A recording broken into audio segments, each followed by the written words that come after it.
everybody, so today I'm going to do a bit of a picture book read, and I'm going to read a really good book called Little Red Riding Hood. So I hope you enjoy it. So, Little Red Riding Hood. Little Red Riding Hood loved reading books, always curled up inside crannies and nooks. She read in the bathroom, she read on the porch, she read late at night by the light of a torch. Flicking through pages, her little head bowed, dreaming up stories and laughing out loud. There she is, reading her books. But one day, her mother said, "What a to-do! Red, this old library book's long overdue. You must take it back to the library today. But listen, I've something important to say. Don't ever stray from the path in the wood." "Yes, Mum," said Red, and she pulled up her hood. As Red skipped along, it was lovely and sunny, but suddenly Red felt a little bit funny. A wolf jumped in front of her. Gruffly he said, "Where are you taking that book, Little Red?" "The library," she answered, "to hand it back in." "Oh," said the wolf, and he started to grin. The wolf licked his lips, and he had a good hunch that Little Red Riding Hood might do for lunch. He thought, she looks tasty, a flavoursome treat, and maybe I'll read her book after I eat. The wolf had a plan, so he said with a smile, "But why don't you stay here and read for a while?"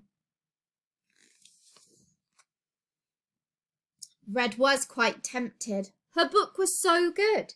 So she strayed from the path and she sat in the wood.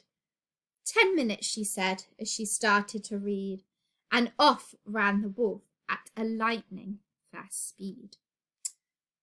Now, books have all sorts of strange magical powers, and that afternoon Red was reading for hours. Meanwhile, at the library, what a barbarian! Wolf had tied up Mrs. Jones, the librarian. He put on her glasses, her colourful smock, and said to himself, Red is in for a shock. A few moments later, Red opened the door. "Come in," said the wolf with a wave of his paw. Ooh. Little Red Riding Hood put her book down and looked at the wolf with a bit of a frown. "Are you quite well, Mrs. Jones?" she inquired. "You look a bit different today. Are you tired?" Red gasped, "What big eyes!" And then Wolf, with a sneer, said, "Yes, all the better for reading, my dear." Red said, "Your ears are hairy as well." "And what?" asked young Red. "It's that terrible smell." The wolf ripped his smock off and sprang from his seat. "Enough!" cried the wolf. "Now I'm ready to eat." "You can't eat her up," the librarian blubbered, and with a loud heave, she flew out of the cupboard. "That's such an obvious ending," she sighed. "We've heard it before. You at least could have tried. The wolf eats the girl up, well, that's nothing new."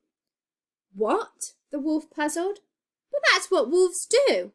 Wolves are the bad guys. It says in my book." Little Red Riding Hood gave him a look. She sat by the wolf and, despite her unease, said, "Stories can end any way that you please." "You don't like an ending?" Red Riding Hood said. "Then change it, arrange it again in your head. Just switch it and stitch it up some other way." The wolf nodded slowly and whispered, "Okay." A beanstalk grew up from the crack in the floor. "Come on," Snow White shouted, "it's time to explore." Peter Pan noticed the fairy dust settle. "And now you can fly," he told Hansel and Gretel. So back in her castle deep under the sea, the mermaid invited the wolf round for tea. Aladdin jumped back and he gave a loud shout as his old fairy godmother tumbled right out. He thought for a moment, a book of my own? And this time the wolf won't end up all alone. He picked up a book about shoemaking elves, then started to chuckle and search through the shelves. I found it, he shouted and danced a few jigs, then borrowed a book about 3 little pigs. Little Red Riding Hood walked through the wood, the moon shining down on her little red hood. She curled up that night with a book in her hands and dreamt of huge dragons and magical lands. For whilst leaving footpaths should never be done, straying from stories is all sorts of fun. And there he is at the end, making friends with the pigs.